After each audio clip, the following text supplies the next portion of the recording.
নারীরা কতটুকু পর্দা করবে, কতটুকু পর্দার হুকুম কি? পর্দা করা ফরজ। এই পর্দা আপনার অধিকার, এটা আপনার আভিজাত্যের প্রতীক, আপনার রুচির প্রতীক। সকল প্রশংসার মালিককে, সকল ক্ষমতার উৎসকে। কেউ যেটা পারে না পারে কে, কেউ যেটা দেখে না দেখে কে, কেউ যেটা দেয় না দেয় কে। সে আল্লাহর জন্য আমরা সবাই আওয়াজ করে পড়বো আলহামদুলিল্লাহ। সবাই পড়ি রব্বানা লাকাল হামদ হামদান কাসীরান তাইয়িবান মুবারাকান ফীহি ইয়া রাব্বি লাকাল হামদু কামা ইয়ানবাগি লিজালালি ওয়াজহিকা ওয়া আযীমি সুলতানিকা লাকাল হামদু বিল ঈমান লাকাল হামদু বিল ইসলাম লাকাল হামদু বিল কুরআন। আমরা প্রশংসা করলাম কার? সব সময় প্রশংসা করব কার? খাওয়ার সময়, ঘুমানোর সময়, নামাজের সময়, তাফসীর মাহফিলে, সব জায়গায় এক মহান সত্তার প্রশংসা আমরা করি। চিল্লায় বলতে হবে তিনি কে? এজন্য সালাতে আমরা সব সময় পড়ি আলহামদুলিল্লাহি রাব্বিল আলামিন। সকল প্রশংসা আল্লাহ তাআলা। All praises to Allah. All praises to Allah. সকল প্রশংসার মালিক তিনি। তার প্রশংসা করে আমরা শেষ করতে পারবো না। আমরা যেন বেশি বেশি আল্লাহ তাআলার প্রশংসা করতে পারি। আল্লাহ তুমি তৌফিক দান করো। আজকের মাহফিলটাকে আল্লাহ তুমি কবুল করো। আমাদের নাজাতের ওসিলা বানাও। আছে না? মারামারি করবেন না, মারামারি ভালো না। প্রজেক্টরে মহিলারা বক্তাকে দেখে কথা শুনতে পারবে কিনা প্রশ্ন করেছিল আমাকে খুলনায়। শুনছেন না আপনারা?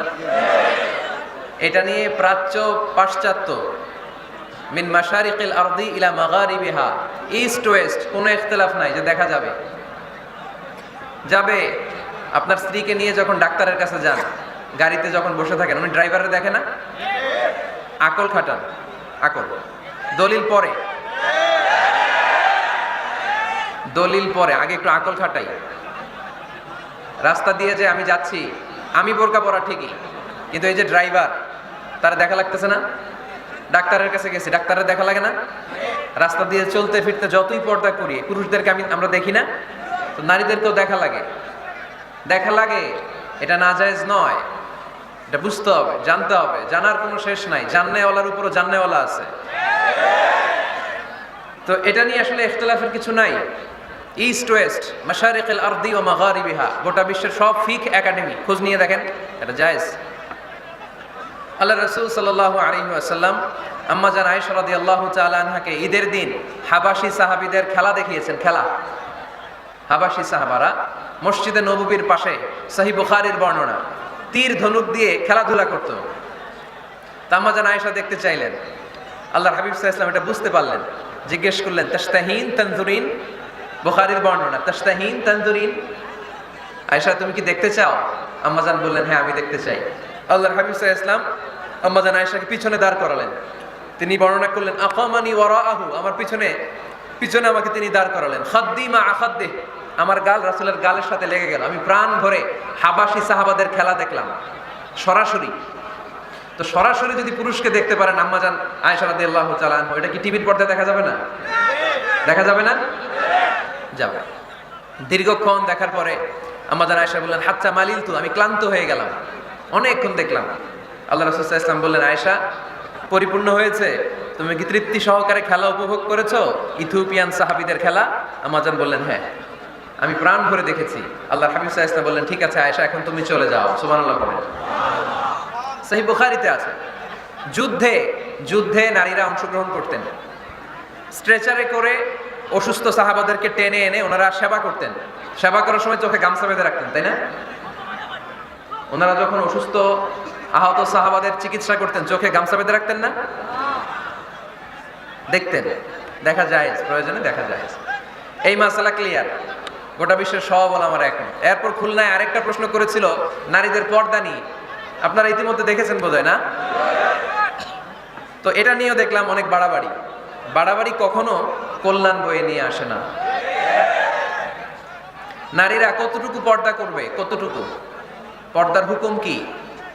সেখানে আমি বলেছি এই পর্দা করা ফরজ, এই পর্দা আপনার অধিকার, এটা আপনার আভিজাত্যের প্রতীক, আপনার রুচির প্রতীক। এটা বলে কতটুকু পর্দা, সেক্ষেত্রে আমি দুইটা মত উল্লেখ করেছিলাম, দুইটা মত উল্লেখ করেছি। মত নাম্বার 1, সারা শরীর ঢেকে রাখবে, ফেসটা খোলা রাখবে, হাত খোলা রাখবে, এটা একটা মত। আরেকটা মত, সব ঢেকে রাখতে হবে, শুধু চোখ খোলা, তাই না? দুইটা মত উল্লেখ করে আমি বলেছিলাম যে এটা হচ্ছে রুকসাত আর এটা হচ্ছে আজিমাত।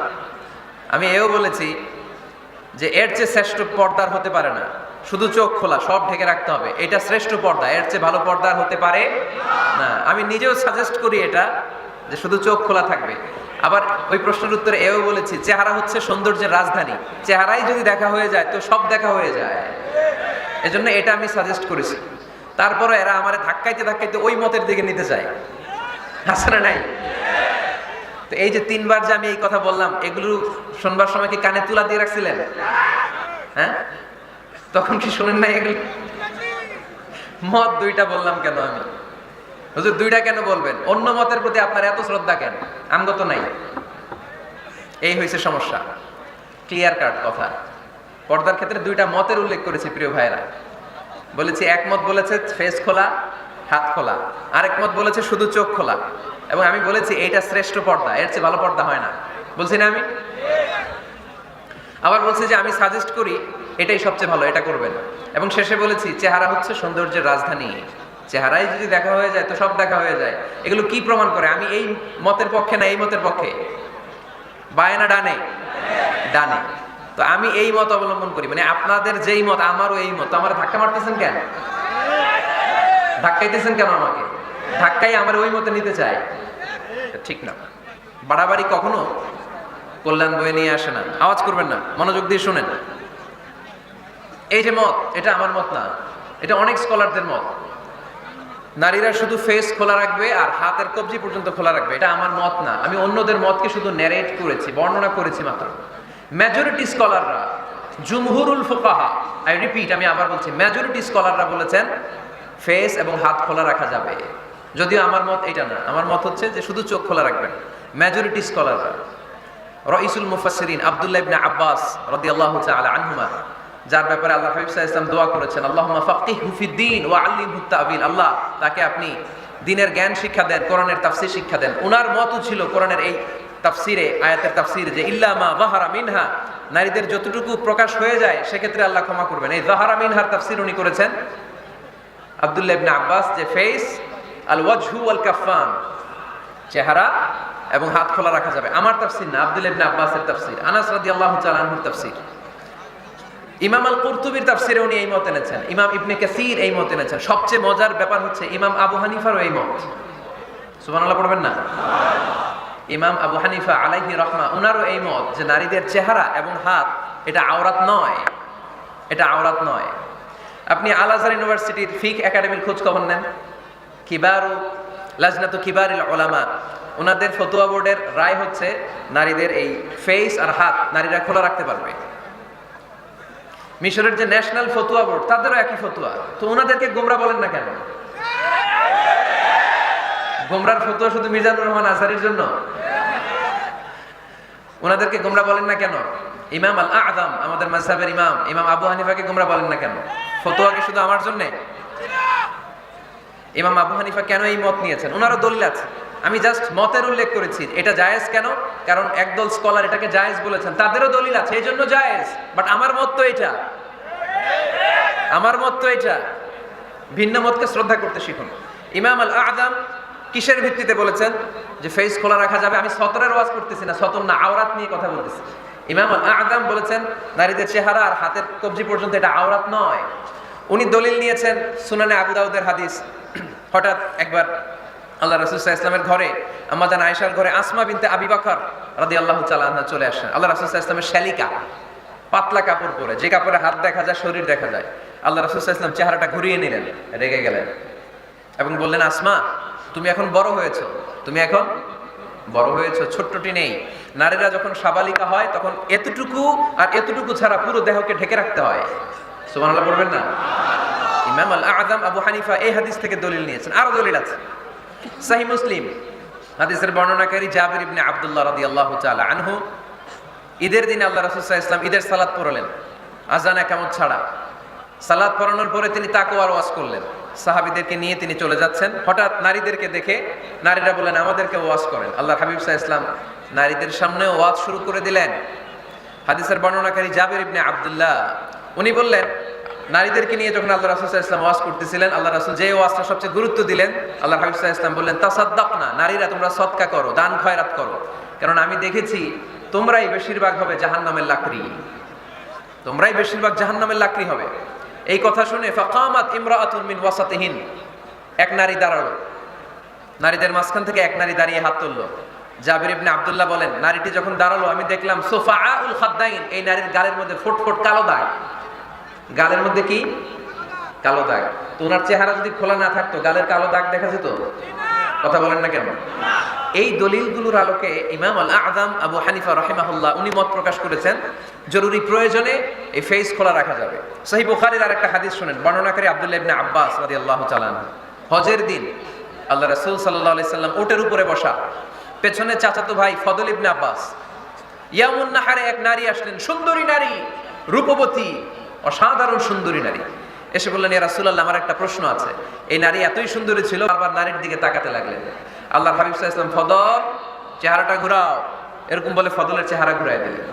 ফদল আবার তাকালেন, আল্লাহর হাবিব সাল্লাল্লাহু আলাইহি ওয়াসাল্লাম বললেন, ফদল চেহারাটা ঘুরাও। উনি আবার তাকালেন, আল্লাহর হাবিব সাল্লাল্লাহু আলাইহি ওয়াসাল্লাম বললেন, এই ফদল চেহারাটা ঘুরাও। দেখেন, নারীকে একবার বলতেছেন, এই মেয়ে তুমি সুন্দরী নারী, দেখো না ছেলেরা তোমার দিকে তাকায় আছে, চেহারাটা ঢাকো, বলছেন একবারও? কথা বলেন না কেন? বলেন নাই, বরং ফদল ইবনে আব্বাসকে চেহারা ঘুরাতে বলেছেন। তার মানে সব দায় দায়িত্ব নারীদের উপর বর্তায় না, পুরুষদেরকে নিজের দায়িত্ব নিতে শিখতে বলেছেন বিশ্বনবী সাল্লাল্লাহু আলাইহি ওয়াসাল্লাম। আমাদেরও দায়িত্ব আছে না নাই?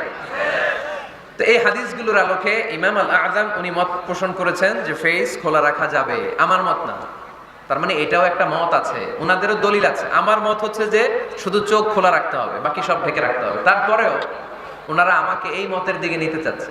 আমি তো আসলে দুইটা মত শুধু প্রকাশ করেছি। এই পরিবর্তিত বিশ্ব ব্যবস্থায় নারীদেরকে অনেক জায়গায় যেতে হয়, চিকিৎসার জন্য বেরোতে হয়, শিক্ষকতা করতে হয়। আপনি শুধু আপনার মাদ্রাসার গণ্ডির ভেতরটারই গোটা দুনিয়া ভাববেন না।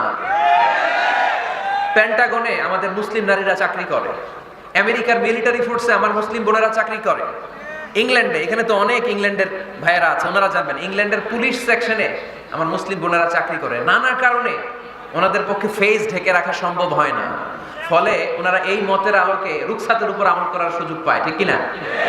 তার মানে এটাও একটা মত আছে, এটাও একটা মত আছে, ওনারা রুখসাতের উপর আমল করে। বাট আমার মত হচ্ছে না, আজিমতটা উত্তম, এটা শ্রেষ্ঠ পর্দা, কারণ চেহারায় যদি দেখে ফেলে সবই দেখে ফেলে। তো আমার মত এইটা, তারপরও আমাকে এই মতের প্রবক্তা বানাতে চায়, এরকম আছে না নাই? বাড়াবাড়ি করবেন না, বাড়াবাড়ি কখনো ভালো ফল বয়ে নিয়ে আসে না, আওয়াজ করে বলতে হবে, ঠিক কিনা? আল্লাহ আমাদের সবাইকে মধ্যম পন্থা অবলম্বনের তৌফিক দান করো। কারোর ব্যাপারে সমালোচনা করলেও যেন আমরা ইনসাফের সাথে সমালোচনা করতে পারি। আল্লাহ তুমি তৌফিক দাও, আমাদেরকে সব সময় হকের পক্ষে থাকার তৌফিক দান করো। আরো আওয়াজ করে পড়বো আমিন।